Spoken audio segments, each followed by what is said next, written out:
We can welcome, we can welcome the presenter for this session. Okay, so welcome Sister Hindu, and then welcome Dr. Walter. Yeah, thank you. Thank you, our host, Dr. Zod. Thank you for the participants who have joined the meeting. Today, we are going to the session 3. The session 3 will cover about the objectives. With regard to the objectives, we will have the specific objectives and the broad objectives. The broad objectives, sometimes they are called general objectives. Then we are going to cover about research questions or hypotheses. Then we will see where to use the research questions. They are mostly used in observational studies together with the interventions studies for the research hypothesis. And lastly, we'll be explaining on how to write the significance of the study or justification.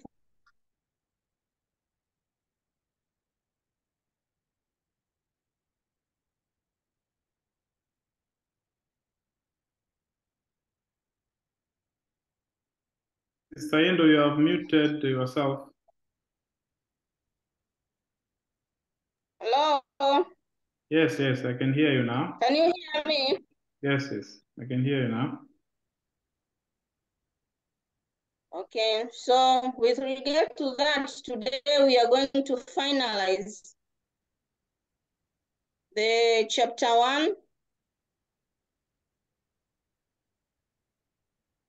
which entails about the introduction. Okay. In the introduction, at the last time, we started with the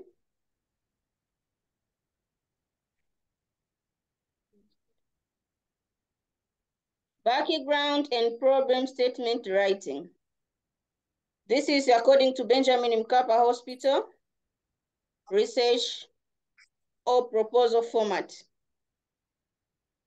And in the previous sessions, which is session 1, we started with the title. So in the session 1, we had the title, how to construct the title.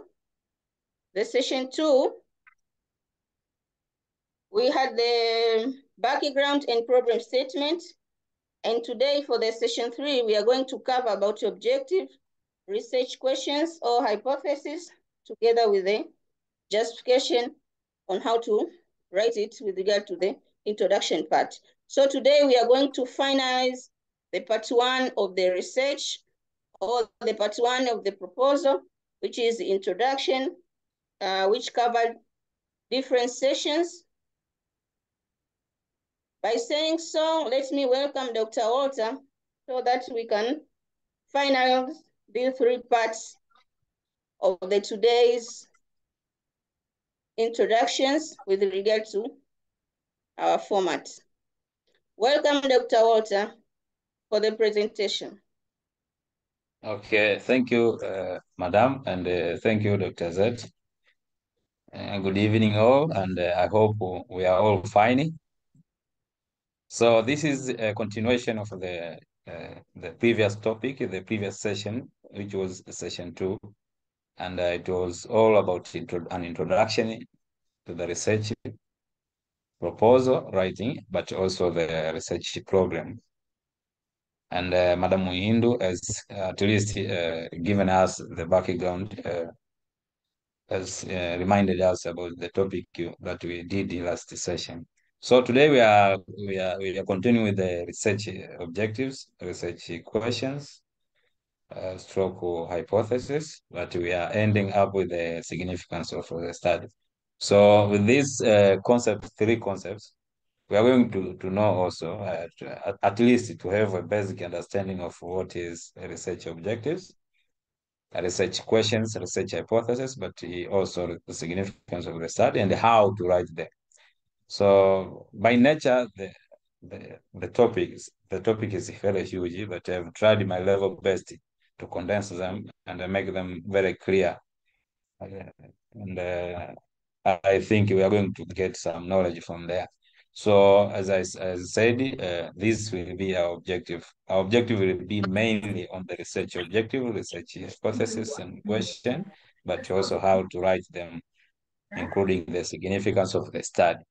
So we say, in order for us to go thoroughly in writing our proposals, especially in the segment of research question, research objective question, and the significance, in the research objectives, we must ask ourselves some sort of phrases. We must comprehend them. So for us, we know that in research, you can end your research and come with the results in the aspect of by chance. You can succeed conducting your research and come up with the findings only by chance, because maybe you didn't frame well your research objective. So your finding might be by chance.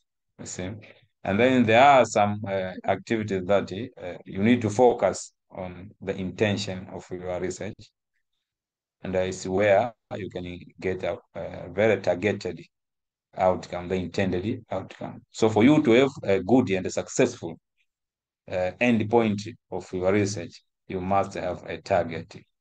You must set a target, the aim, the goal, and in this case, with the objectives. You see, and then these objectives has a kind of characteristics. See, so if you plan to conduct a research, but you want to meet to achieve a very broad perspective, mean that at the end you are going also to miss everything. You see, no one will understand your research, and no one will comprehend what were you trying to research.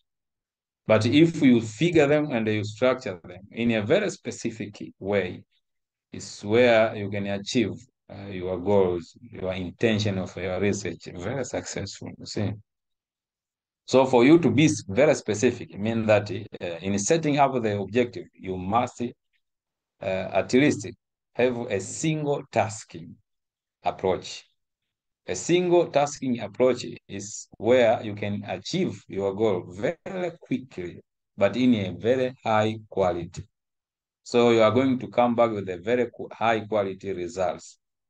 So be specific as much as possible for you to come with a very high quality data or findings. And then to achieve that one, it means that you must establish single tasking. Single tasking is an approach that is used for you to write your research objectives, research questions, and come up with a very tangible and very informative findings from our research. But the other way, if you are going to research, you are going to conduct your research in a broad perspective, mean that you are going to do several tasks which are complex, you see.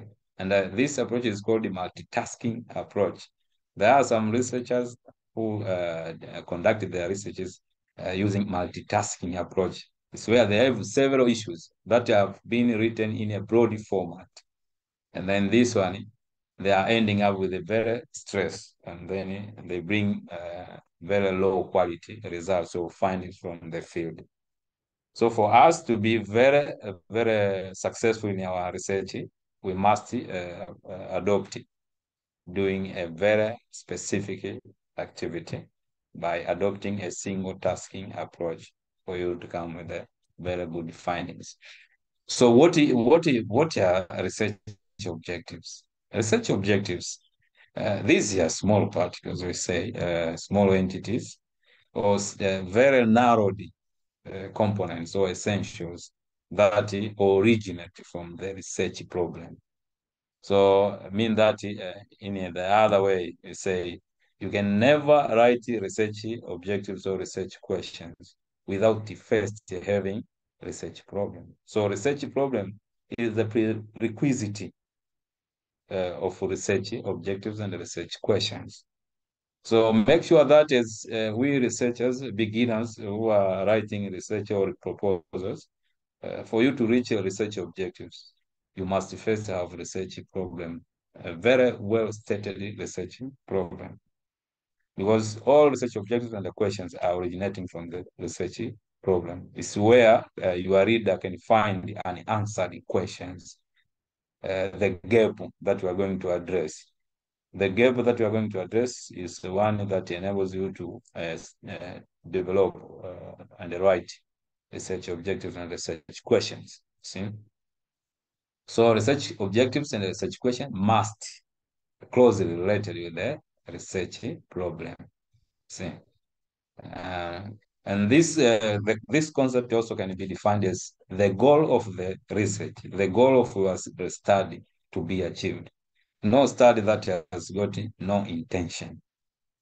Upon the completion, if you complete your to conduct your research, mean that you have planned to attain a certain goal. So research objectives plans to achieve the goal of the study. See?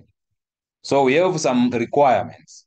We as researchers, beginners or experts, we have some requirement for you to write research objectives.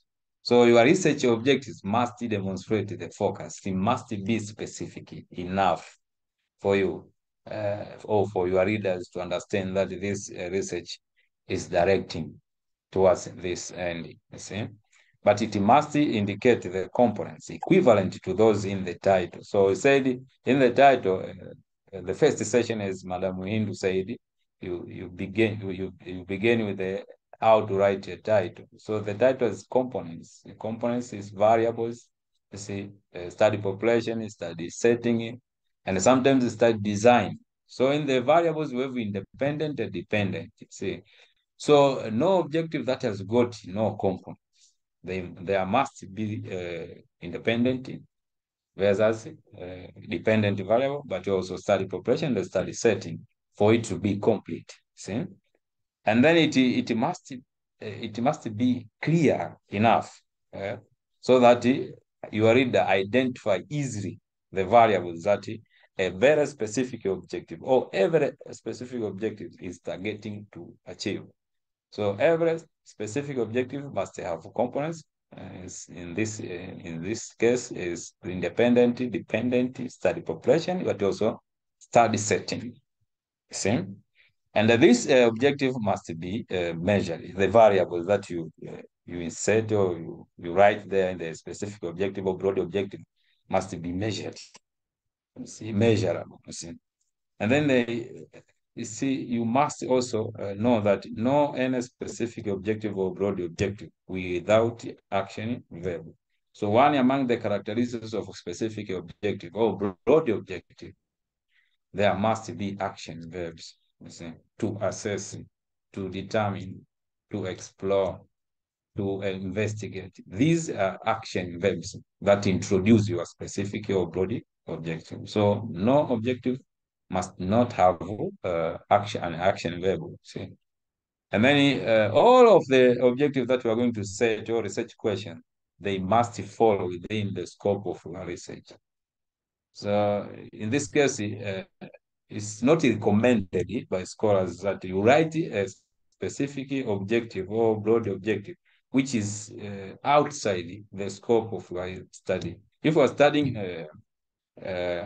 anemia among pregnant women, so your readers are not will not expect to see there talking a specific objective that says assessing preeclampsia among pregnant women. See, so all of the specific objectives and the research question must follow within the scope of your study. And this, you see, based on the duration of the study, you must be able to analyze a number of objectives, and then you categorize them into long-term and short-term. In academic writing, because of short periods of data collection, it is recommended that you write your specific objectives or research questions based on the duration of the study, and it depends with the title also. So sometimes you might have a specific objective that contain a variable that need to be assessed in a time than in a short term. See, So we must be keen enough to write the specific objective or research question based on the duration of the study. And then at the last is the requirement of research objectives. They must be specific. So one specific objective must talk one idea or concept or problem that is going to be assessed or to be addressed. So specificity of the objective is indicated or is informed by the concept that has been mentioned in the objective. But also the concept that has been mentioned or variables that has been mentioned there must be measurable. See, you must be able to measure it. For instance, if we say knowledge, yes, you can measure knowledge, but you can never measure understanding. You see, someone may state to assess understanding level. How are you going to measure understanding level? You see, it's very difficult and very complex. Perhaps you are in a sociology field or psychology where qualitative studies can feature or can fit this complexity. So they also need to be attainable. You can attain them within a specified scope and the period duration of the study. See? They must be realistic. You assess something that is very real in the society. It's happening. It's a burning issue in the society. So each objective must assess or must explore a very realistic concept or problem. See? And at last, the objective, any objective that we state in the research, they must be time bound. See, when do you expect to achieve this one? So the all objective must demonstrate that one. And then in short, we call them all objectives that are stated in the proposal must be SMART. See?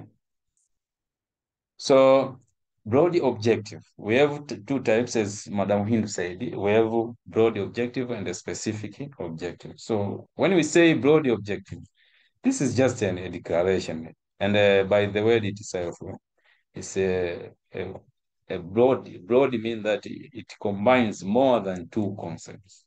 If we have a phrase that combines more than one phrase or component or variables, this will be a broad objective, you see. So it's a declarative statement that declare something about your proposal, see.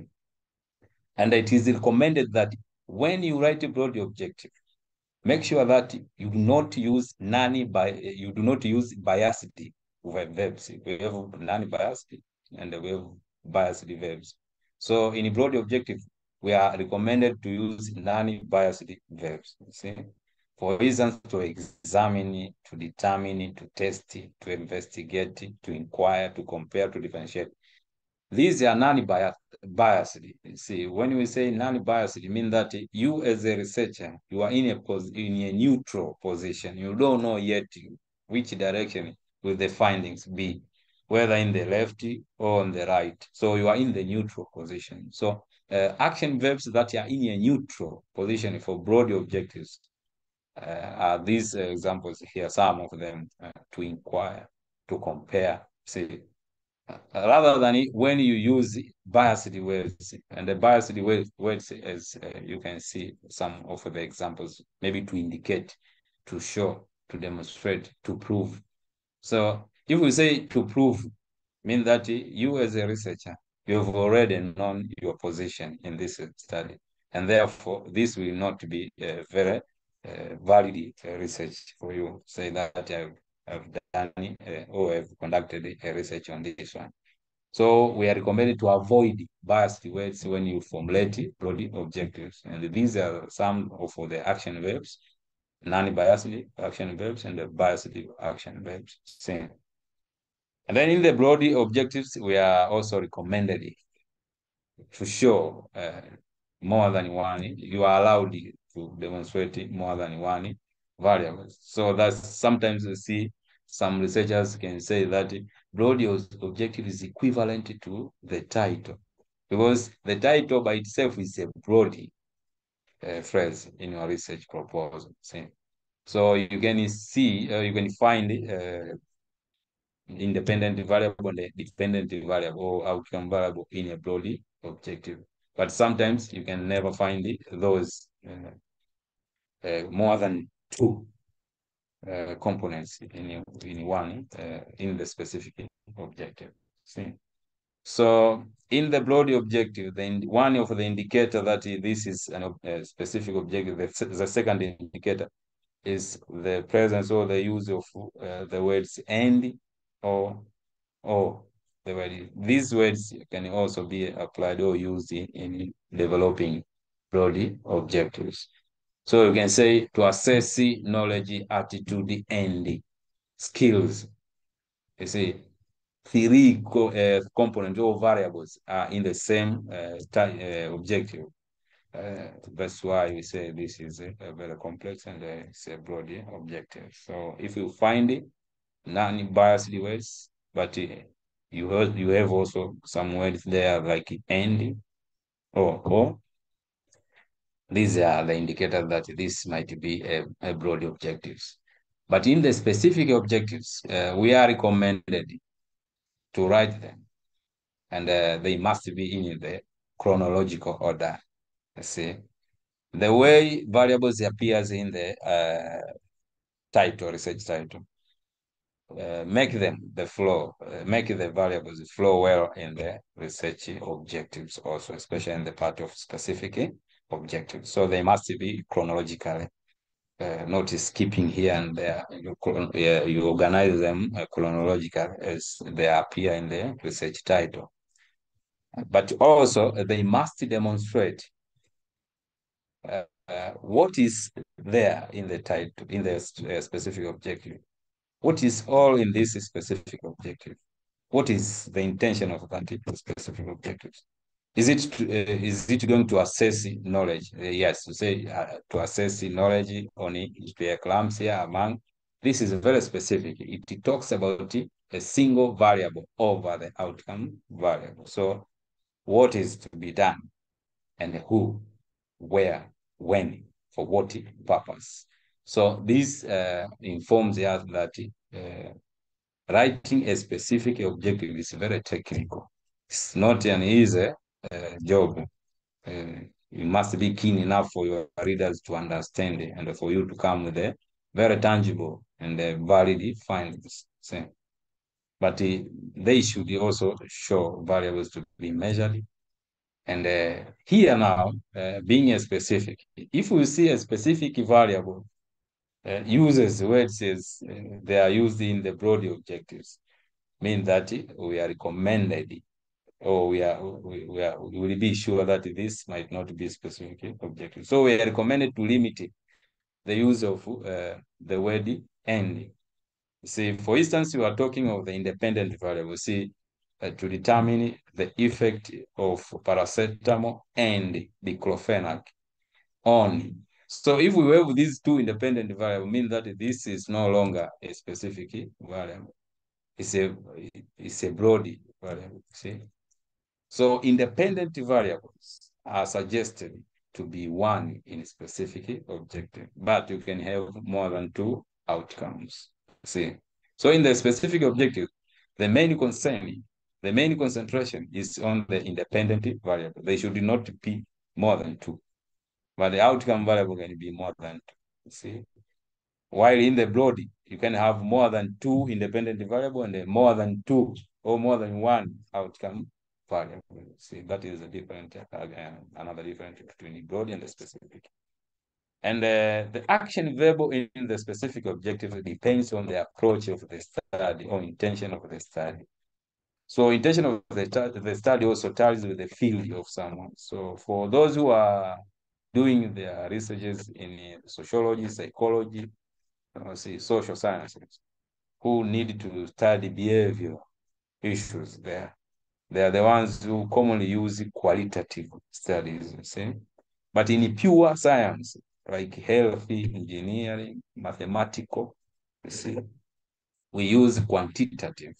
So it depends with the approach. Verbs depends with the approach. So there are verbs that can be used in qualitative study to formulate the specific objective, and those in the quantitative part. So for instance, you want to explore behavior experience of people. Mean that you need, because you are not well equipped with the knowledge there. Participants are the ones who have been equipped and they know how they live, and then you depend on them to for you to be given an information. It's where now you apply qualitative approach, and then there you can see where it's like to explore, say, to investigate, uh, which is very quite different from quantitative approaches, of which it is believed that if we were adopt quantitative approach, means that the researcher is the one who is well equipped with the knowledge than the participant there. So if that is the case, mean that quantitatively apply, and then you will find there some ways there, like to assess, to examine. So action verbs depends also with the approach that you are using in a study. But also we are recommended in the specific objective to avoid vague.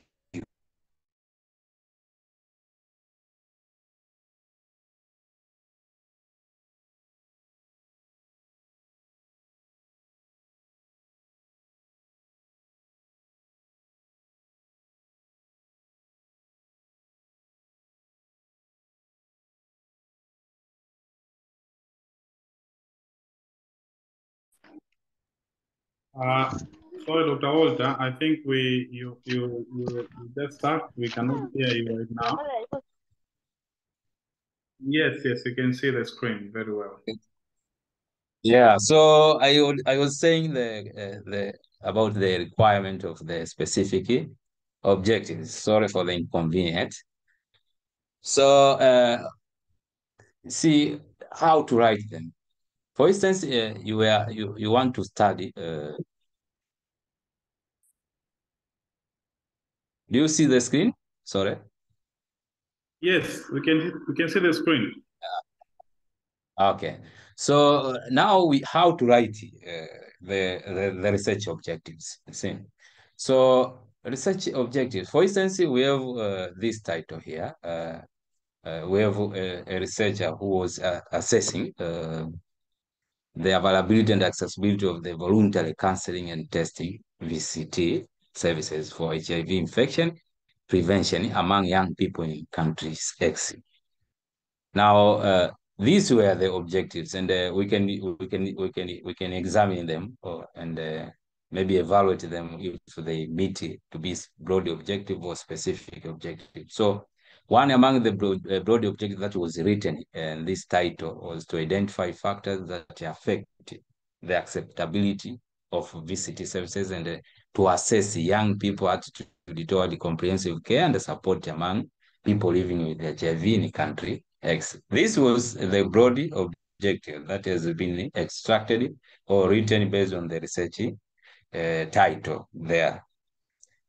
If we refer the requirements and the characteristics of broad objective, mean that this can fit to be the broad objectives. See. Yeah, and we have a specific, I put them two, but there are several. And as I said, I tried to condense the content. So one among the specific objects says, if you refer to I need you to read this specific objective by referring the research title. See? So one among the specific objects says to assess the awareness and the perception of the study regarding comprehensive care and the support of people living with HIV.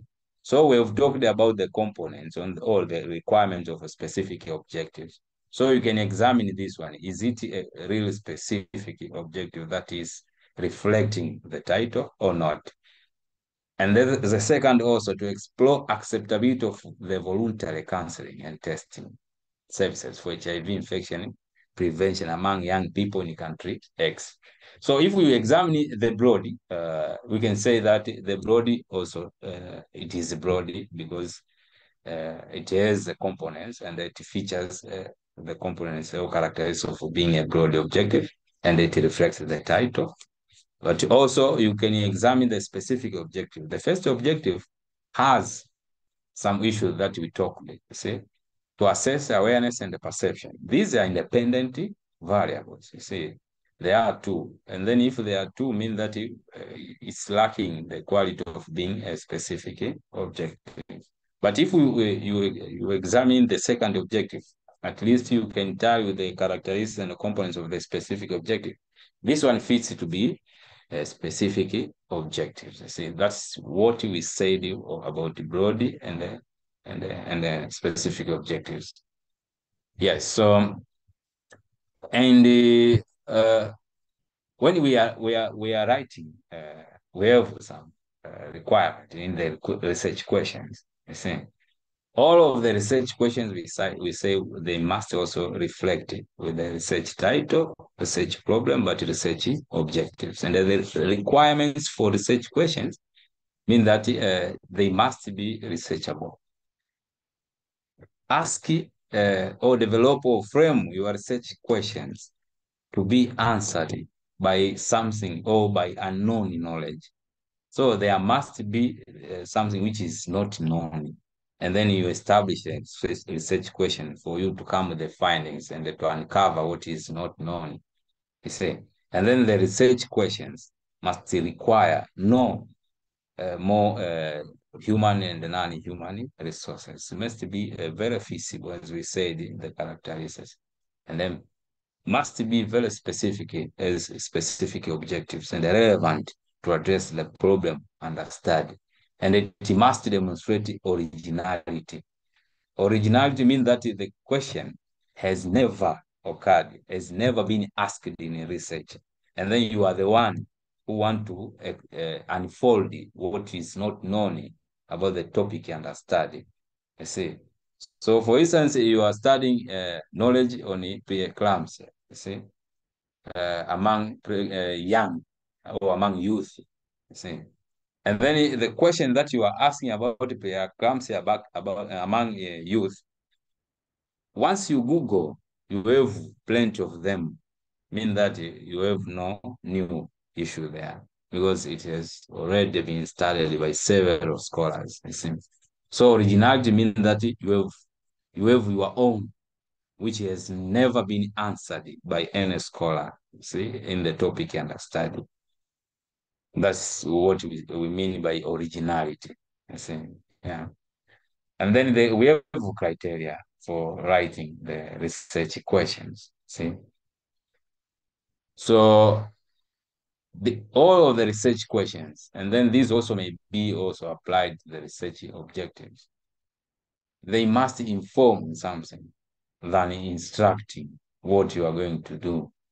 You must inform people there is this issue, which is not having any answer to that through researchers, but not instructing. I am going to maybe to investigate this and this and this. No, let the question put your reader or yourself in a neutral position, and it must be focused on a single topic or problem, as we have talked in the research objectives. Must also be feasible, as we said, specific. But the issue in the research questions, they must be complex and arguable. You see, complexity of the research questions is also determines also if it is arguable or not. Can people argue the research questions that you have? You see, so you should not, and it's recommended by scholars that you should not attempt to design or write your research questions and the expected response maybe see yes and no. See, I told people good in jumping than when I am giving some examples. For instance, you are asking the question, a research question, saying that tall people good in jumping than short people. You see, the expected answers might be yes or no. So these kind of questions, where we as beginners or researchers, we are recommended to avoid them. You see, even if you copy your research questions and search it through Google, you must not get plenty of answers. You see, if you see that one, this research question has already been researched and answered. So you must develop a research question which is complex, but it must be focused with the topic under study. And then those all specific objective and research question must be within your field, the scope of your field. See. So here is an example, some of the example that I've given you. You can write your research objectives based on this research question based on the research objectives. So some of objectives are written to describe or to explore, but some are written to explain or want to test something, and some are written to evaluate or to act. So you can write your research questions based on these specific objectives. So for instance, your study intended to describe, it's a descriptive study. Mean that if you write your specific your research questions, you should base on the specific objective in write as research questions. For instance, as I said, how is Y changed over X? Or what are the causes of X? See, these are the questions that you ask for the intention of describing the situation over there. But some, you can write some question based on the objective to explain or to test something. See, what the relationship between Y and X? Or evaluating, how can X be improved? How is X effective on this one? See? But also you can write a specific objective or research question based on the research problem. For instance, your problem is teachers in school do not have skills to recognize properly or guide gifted children in school or classrooms.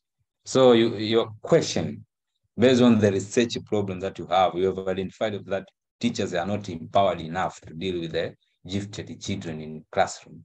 So what should you ask as an arguable question or a complex question? You see, you can ask like this one, an example. It's just an example. What practical technique can teachers use to identify and guide gifted children in classrooms? See, this is very complex and it's very arguable because you are going to find, we don't know yet what is there and what will be appropriate for these teachers to deal with the gifted children in schools. But if sometimes you have a problem that young people increasingly engage in gambling activities than academic matter. However, it is unclear why they choose to do so. So this is the research problem that students in higher training institutions, for example, they are more engaging in gambling activities than in academic matters. And you don't know the reason. So what should you ask? I mean that what are the main factors influencing young people's decision to engage in gambling activity? So if we see this question, it tells well with the research problem that you have identified. See, and it is also in a neutral. If you read this question, the researcher here is in a neutral position. She or he asks something that might have been not investigated, and she wants to come with the findings to unfold or to uncover what is known about these young people engaging in gambling activity than academic matters. So this is how to write a research question based on the research problem. The above written, writing the research questions based on the research objectives. You see? But the third one is writing the research questions based on the based on the approaching. See, so we have, as I said, we have quantitative, we have qualitative, but we have the third one, which is statistical. So you can write research questions based on the approach of the study. So in qualitative, this is an example. Qualitative, I said, researcher has no a band of knowledge about the phenomena in the society or the research study population. It's the study population who knows better than the researcher. If this situation or your research has such kind of variables, mean that your approach might be qualitative. Or if there is such a situation and it mixes with the quantitative part, mean that you are going to have mixed. So for qualitative study, that researcher is no knowledge about the event there, and he depends with the study population, and that is in the arm of qualitative. And here is a matter of exploring lived experiences of people over there, or perspectives of people over there. See, so it's where you can establish or write a research question in a qualitative, that what are the experiences of parents on VCT services among adolescents in a secondary school? Because this is experience of people, not you, because you don't know. People knows because they are living there with the problem, you see. So you go then explore their experience, lived experience or perspectives. But this is quite different when you structure the question in quantitative, you see. So in the quantitative, it's a comparison between this and this one. You want to determine, quantify the information, see? So it's where we can write like this one. What is the non-performing loans indicators of Tanzania in 2022 compared to 2023? Such questions, you can never find them in a qualitative approach when you write a research question based on the study approach. But you can find some documents have been written, their questions, research questions have been written in a statistical approach, because it's allowed and it's recommended by scholars. If you read scholarly works, there are some books you can find it. We have also research questions that are written using the approach of statistics. So here is where we predict or we ask something, if statistically will be significance, will show any association between this one independent variable and the outcome or dependent variable or not. See, it's where we can ask, is there any significant difference between ice cream consumption, for instance, and the dental decay among under 5 years children in Tanzania, for instance? You see, so this is a statistical. What indicates that this is a statistical is these words here. You can find even in some of the examples that has been provided in books or in other scholarly works: significant relationship, significant gain, significant association, significant whatever. This indicates that here we are talking the language of statistics, you see?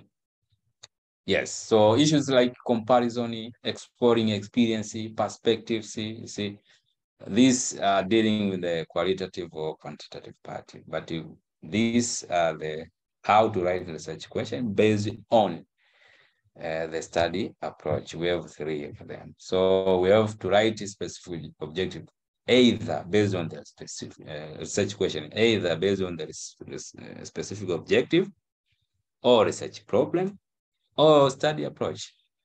So it depends on the nature and the intention of your study.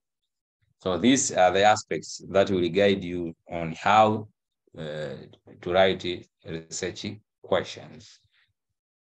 Yes, so we have research hypothesis.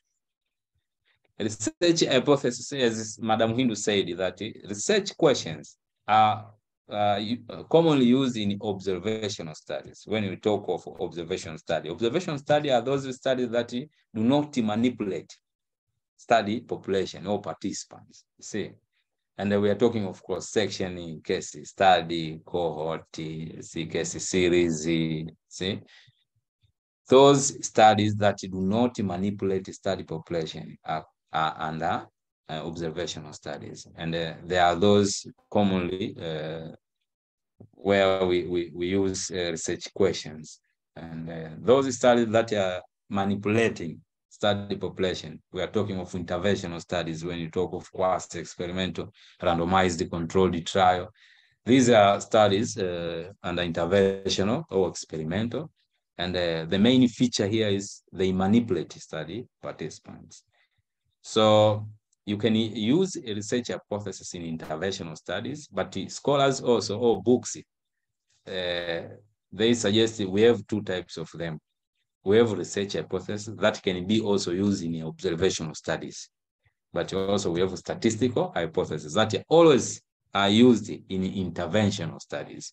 And then such kind of hypothesis, your readers should not expect them in observational studies when we talk of statistical hypothesis, because they need to manipulate participants, or they need operationalization of the intervention. So it's commonly used in intervention, pure interventional studies, you see, than when you talk of research hypothesis. Research hypothesis, you can ask them even in observational studies. See, so I gave you an example here of research. What is the difference between research hypothesis and a statistical research hypothesis by framing the question. So the first description was, how should we differentiate? See, research hypothesis can also be used in observational studies, studies that do not manipulate study population. You see, so explanation: X affects Y because.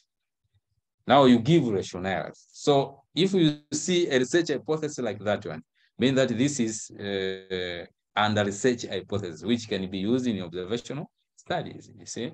But if we see an hypothesis in a manuscript or article or thesis or dissertation or any report saying that mathematical statement about the population parameters, and they state whether there is different or not, or there is gain or not, the increase of age increases of knowledge. If you find a document written like this one, it means that this is statistical hypothesis. It is tested through statistics. See, you can never conclude or give rationale here. The rationale are given in research hypothesis and observational studies. You see, so these are the two kinds of, or types or categories of research hypothesis. So under statistical hypothesis, we have two of them, null and alternative. So null hypothesis should be stated as neutral. It always make something equal, make your variables equal, make your groups equal, and it believes no differences between the groups. See, if we are doing an intervention, as we said, statistical hypotheses are always used in interventional studies. Interventional studies, you can have one or single group that is tested before and after, but you can have two groups which are heterogeneous. They have heterogeneous characteristics. They are different in their characteristics. See, they are treated with the paracetamol, they are treated with the diclofenac. These are two different groups that are treated with different treatments. See, so when you state null hypothesis between groups, you say that the effect of paracetamol on pain is equivalent to the effect of diclofenac on pain. So there is no difference in pain relief when someone uses diclofenac or paracetamol. This is a null hypothesis. It believes no difference, or two things are equal. But this should be stated as at baseline. It is recommended that it would be better if it is stated at baseline. And it should be answered by the alternative hypothesis. Alternative hypothesis is brought by the results. If the results agree that the way you moved here to go and conduct your research, you said, I'm going to conduct my research believing that paracetamol has no different effect on pain as diclofenac. This is the statement that you are moving to a study. But if you come back and you found that the same statement you stated here, you made an assumption here, the findings also gave you the same statement, mean that you accept the null hypothesis. But if you went there with the statement that there is no difference between diclofenac and the paracetamol, And then you come back, or you found that there is different, meaning that you reject null hypothesis, and you say that null hypothesis is wrong.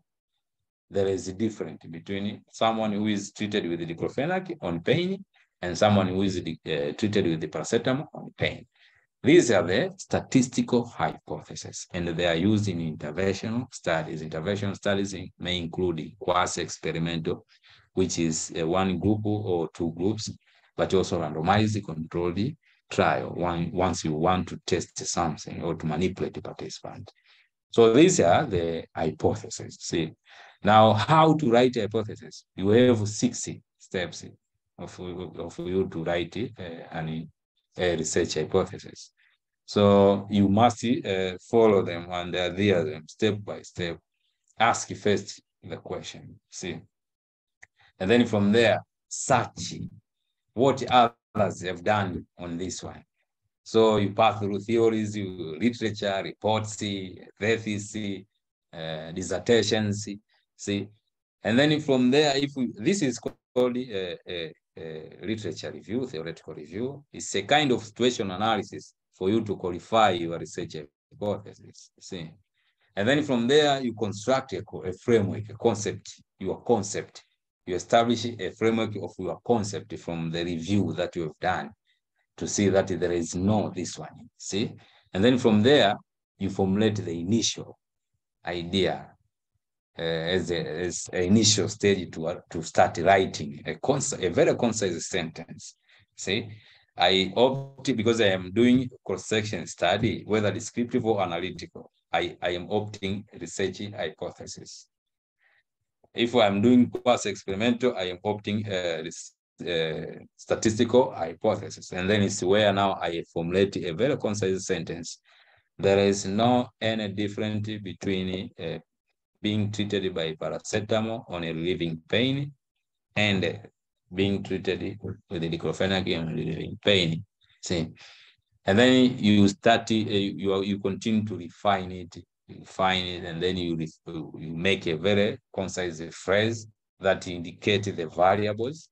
You have now independent variable and the dependent variable. For instance, when I say the effect of paracetamol on pain, so paracetamol is an independent, and the pain is outcome variable or dependent variable. See, the effect of diclofenac on pain is the same as the effect of paracetamol on pain. See, this is the first phrase that I write from the above steps. See, and then if I share with my colleagues, my supervisors, and then they amend it, it's where now I write down the hypothesis in my research proposal. So where now I write either research hypothesis or research statistical hypothesis. And there's some institution, they say, regardless of the types of hypothesis, whether be it research hypothesis or statistical hypothesis, we believe that statistical hypothesis or research hypothesis are only used in intervention study. And in our institution, better in observation studies, better use research questions. So it depends on the guidelines of a specified institution. See, some institution you can find they allow a student to write research question and a research hypothesis, both of them. And some institution, according to their guideline, they opt one of them. If it's observation study, end up with the research question. And if it's an intervention, opt a research hypothesis or statistical hypothesis. See, depends on the institution. So that is all about the research question. And then we are finalizing, we end up our session with the how to write the significance of the study. See. So the significance by itself, it tells us is we are talking of what is the importance of your study. Why should you conduct this research? How should you tell people that this research is needed and it is timely? It is needed to be conducted in 2023. Why? So it's a paragraph that should demonstrate the importance of our study. And then from there, after demonstrating the importance, it's where now you demonstrate also what contribution is this study going to bring. see, or to add. What is new knowledge here from the existing knowledge? See, and then what will be the impact of that new thing that this research is going to bring? These are the three aspects that should be considered when framing your significance of the study. The same. Now, if you ask yourself these three components and you have answers on this one, it's very easy now for you to start writing your significance of the study. So we have some criteria to feed in the significance of the study. And these criteria answers the three components above there. They answer the importance, they answer contribution, they answer impact of the study. See? So significance of the study is research objectives and research questions. They should reflect the research problem that you have generated, you have identified. See? And then from there, if you assure yourself that this research, this significance of the study features the problem, objective features the problem, research question features the problem, you will be in a position to start writing, answering the three components: the importance, contribution, and the impact. Now, when you start dealing with the importance, is where you should answer this question: where does your research proposal respond to? Because there is no any idea that comes from air. You have an origin of that concept, maybe through experience, problem of the society, literature, whatever. So where do you respond? Where does your study respond? Which call are you responding to through your proposed research? See, so there are some international organizations that propose something that gives the priority of addressing societal problems. See, for instance, you are responding to the Sustainable Development Goal. If we are in the field of education, we have Sustainable Development Goal number 4. If we are in the health, we have sustainable. What is the Sustainable Development Goal believing? What is emphasized through Sustainable Development Goal? And which Sustainable Development Goal are you plugging yourself in? You see? And then if we say that one, it means that you are demonstrating the importance of this study. This study is very important because it responds to the call of Sustainable Development Goal number 3, target number 3.7, that emphasizes universal access to sexual and reproductive health information among people. This is an example if your study is addressing issues around sexual and reproductive health among young people, for instance. And sometimes you can find a call through WHO. They are emphasizing researches to be conducted in COVID-19 vaccine uptake. So you'll be in a position to say, first, this study is very important because it responds to the call of WHO that emphasizes researchers to invest their energy and the time and resources to find out why people are not uptaking COVID-19 vaccine. You see? So if someone reads that sentence, you see, this study is very significant, see, based on the importance. But also you can respond with the local setting. For instance, Tanzania has got some priorities in mother and child health, you see, and you are doing your research addressing birth asphyxia. So you can address it and say that this study is very important because it responds to the Ministry of Health here, Tanzania, that emphasizes investment in research to unfold or to uncover something which is not known affecting children, you see? Yes. So after that one, the importance, and you see, what are you going to address? You come with a problem. You see, previous studies have done assessing factors contributing, knowledge in this, knowledge, awareness, whatever.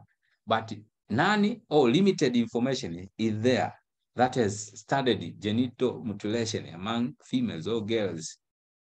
And then this will be the gap, the problem. See, I'm addressing maybe STI.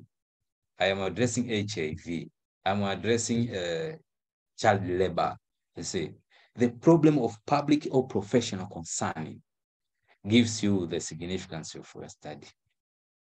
If you are addressing something which is not burning, means that people will be in a question mark about the significance of your study. Why should your research being conducted? See? And then the third issue is, which gap do you address? So we have a call, and then we have which problem is of public concern, if it's in the community or society, or professional concern, if it's within your profession. You see, if there is misconduct, corruption, whatever, this falls under professional level. See? And then the third you add is a contextual gap. You review the literature, you review the theory, you review the methodology of various scholarly works. What did you discover there? What was the conflicting idea of those issues, those aspects? What was lacking in the context? You are studying mother and child health. What is lacking there in this context? And then researches have been conducted. What has remained?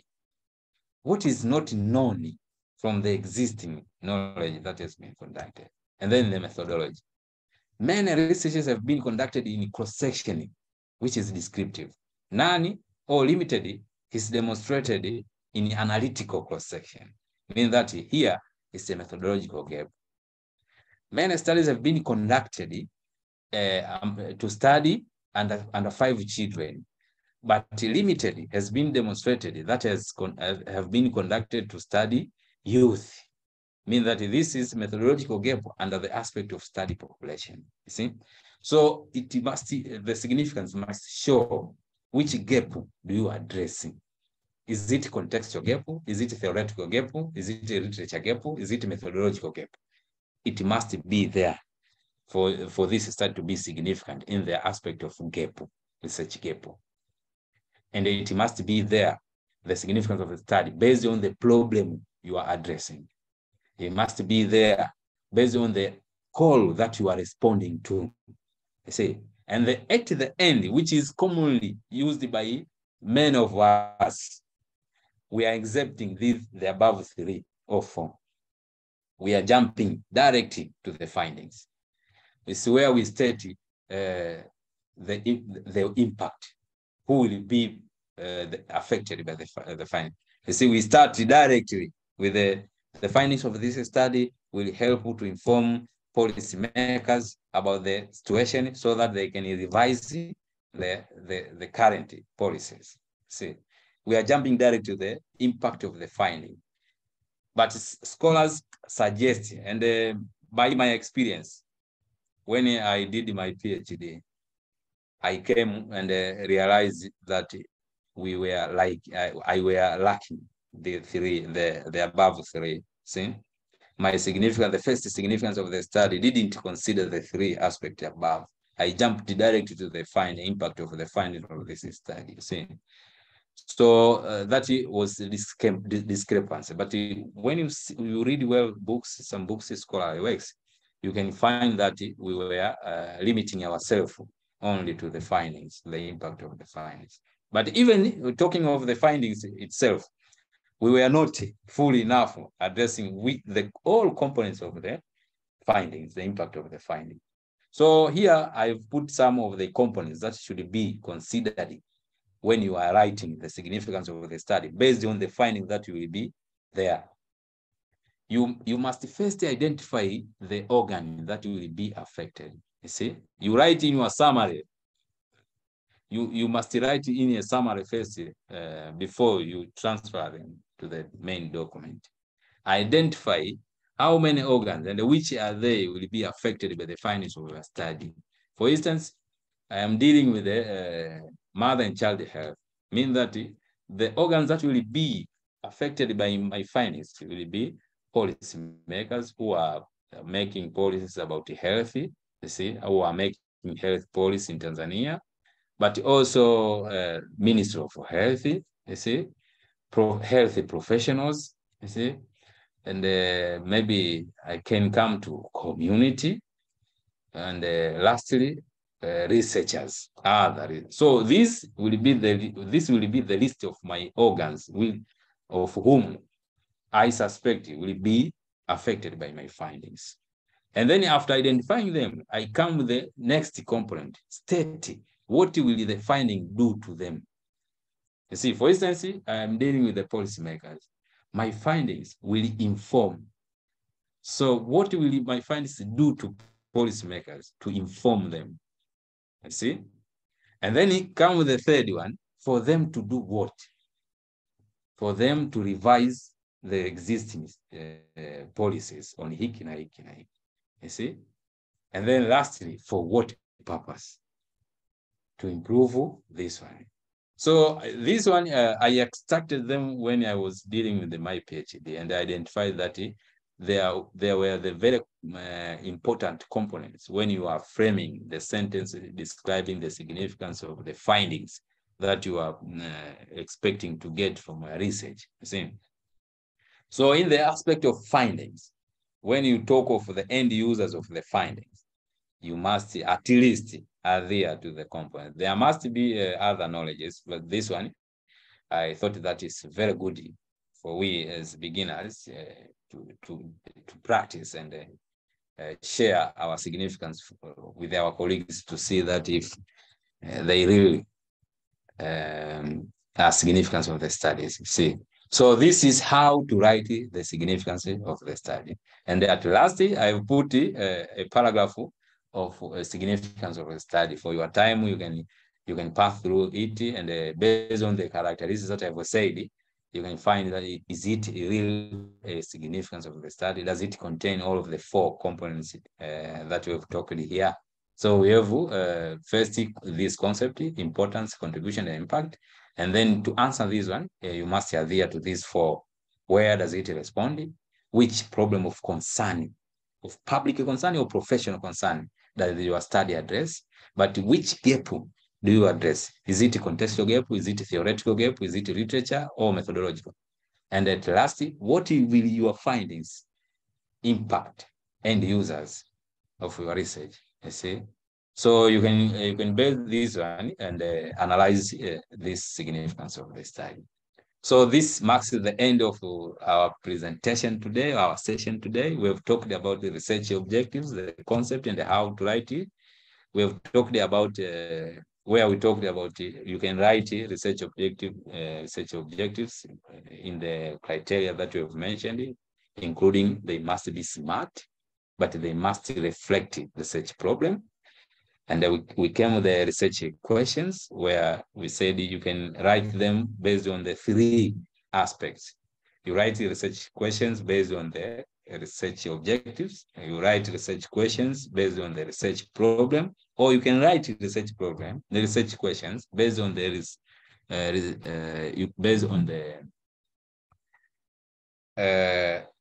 study approaches. You see. And then at last, we've talked about the significance of the study. We said it's where now you demonstrate, you convince your readers, this study is very important. This study is very important. So we've seen the technique to use and the criteria that you can adhere for you to come with the significance of the study, which is very convincing and which is demonstrating the need of your research. So by this one, I may return the stick to you, Dr. Sadi and Madam Hindu. Okay, thank you so much for a very nice and detailed presentation, and for timely presentation also, because I was about to tell you that your time is up, but gladly time. So thank you so much. While we wait for Madam Hindu, there is a question from a participant that asks, is it recommended for the qualitative studies to follow a principle of PICO, I assume is population, intervention, control, and outcomes, when writing objectives? Is it recommended to follow that rule for qualitative studies? Yes, can you repeat it, please? Okay, the question the participant asked is it recommended for the qualitative studies to follow the principle of PICO when writing objectives. And PICO here means population, intervention, control, and outcomes. For qualitative study, based on the scholarly knowledge, it's not more recommended in qualitative, because qualitative is more of no band of knowledge to the side of the researcher, but a lot or a band of knowledge to the side of study population. So much of the information depends with the study population, and it's an imaging kind of researches. That's why it's not more recommended to use that approach. You see? Okay. So, dear participants, I am allowing you to ask questions. If you have any question, please, you can raise your hand, and you will be able now to unmute yourself, and then you can. I'll just name you out, and then you can ask your question if you have any. In the meantime, Madam Hindu, are you around? Are you here with us? Yes, I'm around, Dr. Zaid. Okay, so if any participants want to ask any question, please raise your hand, and then I can point you out, or you can simply unmute yourself and ask your question. So you're welcome.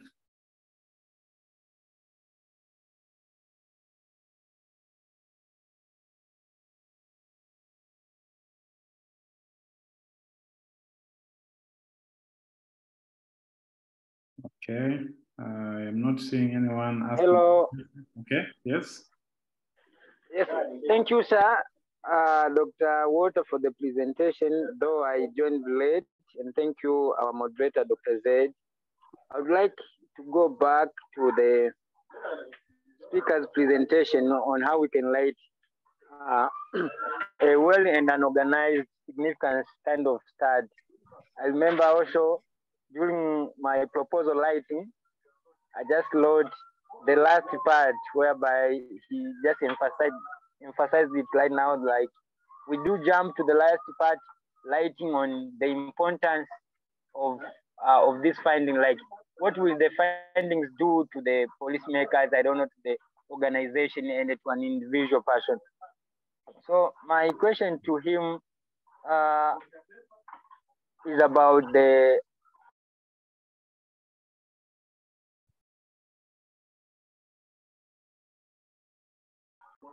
quality.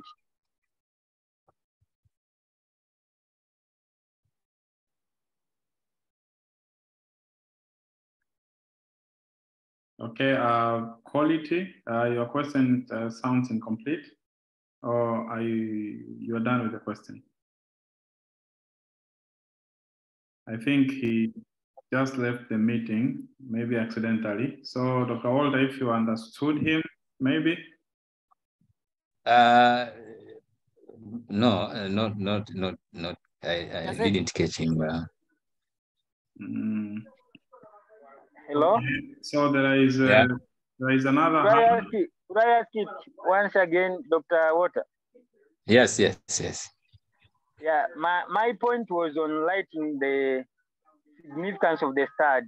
As you have just presented, we should actually be looking at the importance, contribution, as well as the impact of this study, like who will benefit from this study and how are they going to be benefited from it. Actually, most of us, like just taking as an example of my proposal, I just jumped directly to the impact, who will benefit directly from the study, like the policymakers, I don't know, the institution, to an individual level. But we have just told us we have to be looking at almost 5 components of writing the basic significance of study. Now, to me, the issue of quality and your recommendation. And I remember you also told us, even in your PhD, you did the same thing, like you actually jumped to the impact, who will be informed and who will benefit. Do we have any criteria, like we should involve all 5, or it's just the matter of an individual's choice? Yeah, thank you very much for your question, and it's very informative and very interactive. So in writing this one, there are some criteria. One of them is the guideline of your institution.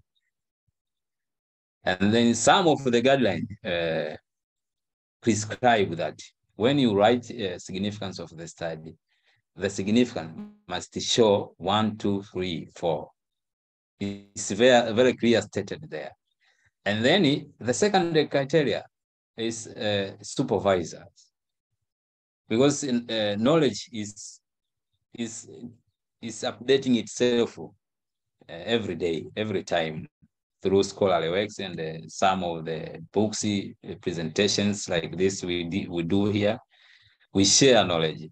So supervisors might be more updated than the current guidelines, or student. It's where he can share that when we write our significance of the study, let us show this one. Because, for instance, in Tanzania, we are singing a song of improving economic status. So it's where now we can also engage ourselves in the aspect of contribution. What is our study going to contribute in the national aspect, in a national level, or at individual level, whatever? So supervisor can advise as a second criteria. And the third criteria is yourself, because you are interacting with your colleague, you are interacting with the many scholarly works that has been written, books, whatever. You can discover, you see. So at this moment, at this point, there is no harmonized criteria that is universal. You see, it depends with the geographical location, it depends with the belief of an institution, researcher. As I said in my to me, that my first draft of my thesis, I jumped into the findings. And then when I go through, continue reading, sharing, discussing with the other colleagues, and even scholars, is where I found that there is a need to demonstrate not only the importance of the findings or contribution or impact of the findings, how the operationalization of my study significance to this the current situation. Is where now I started improving it, and I thought that is good also to share, because I got some good remarks or positive remarks for those who read my section, this section of significance of the study. So there is no harmonized criteria, depends. And sometimes we as students, we can also update ourselves in that kind, and share with the supervisors, share with the other people during our presentations, and see their reactions, you see. Yeah. Thank you so much for the response. There is a hand from Dedius Peter. Can you please speak? Dedius Peter. Yeah, thank you very much for giving me this minute. And, thank you for presenting who has been presenting this important topic for us. So my question is, in research writing, so please, presenter, could you share with us a research language which can be used in writing the significance of the study, so to ensure a good quality of this part? Did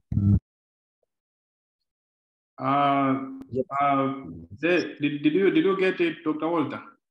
Yes. You can respond. So thank you very much, Peter, and it's also a very good research questions. I see.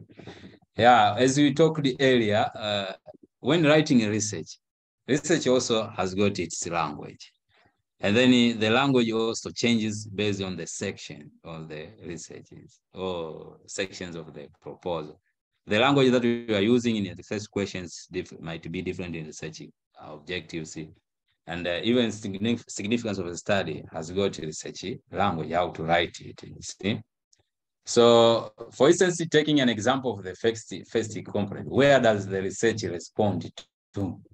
I say, when you talk of the research language here, I mean that when you frame your sentence addressing this aspect, it's where now you integrate the research question and what has been prescribed in that organ or in that document, the reference that you are using to construct the sentence. See, Here we remain with the sentence that this study is very significant because it responds to the call that has been placed by Sustainable Development Goal. So it's an integrative research language. You have a component that is research by itself, but the language which has been prescribed in the referred document, the same. So you flow and you write like that one chronologically, which is the second characteristic of the research language to be written in the significance of the study. The same chronologically. So if you start with the highest level, which for here, for instance, I say Sustainable Development Goal is the highest global. And then you come down, WHO, you come, and then you end up with the local setting. And then if you finish all of the three, the first three, call the problem of concern, be it community-based or professional-based, and then you come with the research or literature, contextual, theoretical, or whatever. If you cover this all, it's where now you can find a very statistical language now in the findings, see? So this is how we can flow in the research language when we deal with the significance of the study. It's a kind of an integrative research language here. The research itself, but also where the reference is and what is there and what has been prescribed in there. Yes. Okay, thank you so much for the response. Do we have another question from participants? I don't see a hand. Is there any other question?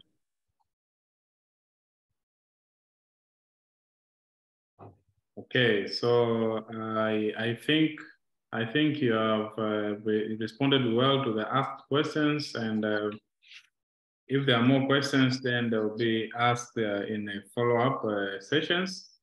But most of the participants are thanking you for a nice session and a well response to the questions. Otherwise, I would like to thank you for your time and thank all the participants for the kind participation from the beginning of the session to the end of the session.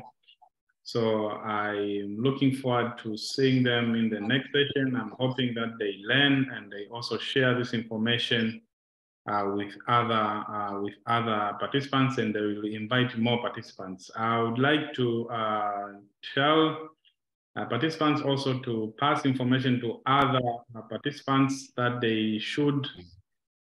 We try to limit participants, only those who have registered in Zoom, because as you can remember, last time we had an incident because of the open Zoom meeting whereby we may have some people with malicious intent and they can enter meetings without any registration. So we are trying to avoid that. So these sessions will be available again to the hospital website. So do not worry.